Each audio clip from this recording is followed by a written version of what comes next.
Sinabi ng Diyos, ililigtas ko at iingatan ang umiibig at kumikilala sa akin. Kapag tumawag siya sa akin, sasagutin ko siya. Sa oras ng kaguluhan, sasamahan ko siya. Ililigtas ko siya at pararangalan. Bibigyan ko siya ng mahabang buhay at ipapakita ko sa kanya ang aking pagliligtas. Ayan mga kapatid, napakinggan po ninyo ang pangako ng Diyos sa sulat po dito sa mga awit. Ayan, atin pong ipapaliwanag ang mga talata nang sa gayon kapatid ay mabigyan tayo ng kaunting kaalaman. Sabi niya po rito kapatid sa talata 14, sinabi ng Diyos na ililigtas niya at iingatan ang mga taong nagmamahal at handang kilalanin siya kapatid.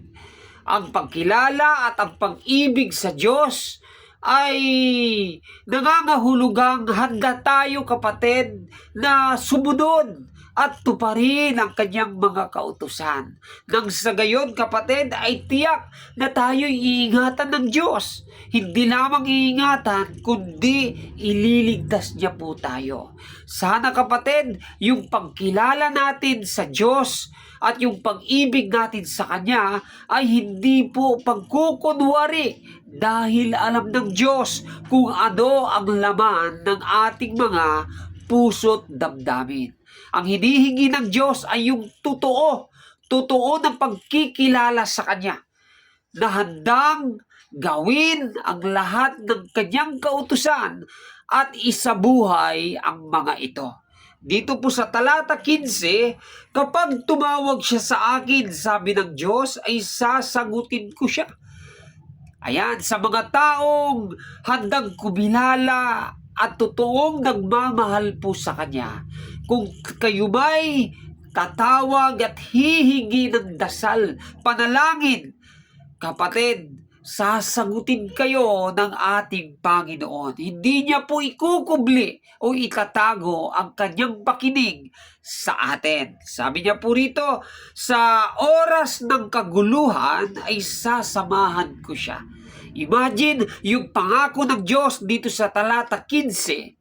Sa oras po ng mga problema, sa oras ng mga pagsubok, kaguluhan, pinangako ng Diyos na tayo'y kakasamahin niya kapatid. Sasamahan niya tayo at di iiwan kapatid sa lahat ng mangyayari dito sa mundo, sa buhay na mayroon tayo kapatid. Yan ang pangako ng Diyos sa mga taong totoong nananampalataya at umiibig sa Kanya. Ililigtas ko siya, sabi niya po rito, at pararangalan. Napakagandang pangako ng Diyos sa mga taong naglalagak ng kanilang tiwala at pag-ibig sa Kanya. Sabi niya po rito sa 16, bibigyan ko siya ng mahabang buhay at ipapakita ko sa Kanya ang aking pagliligtas. Napakagandang regalo ng Diyos sa mga taong naniniwala at nagsisisampalataya sa Kanya ng hindi pagkukunwari. Mahabang buhay at ipapakita ng Diyos ang kaligtasan sa kanila. So sana kapatid, itong talatang ito ay lagi nating isipin nang sa gayon kahit anumang hirap ng buhay sa mundong ito, tiyak meron tayong lakas ng loob sa lahat ng pangako ng Diyos dahil tayo'y lubos na nagmamahal at nagtitiwala sa Kanya.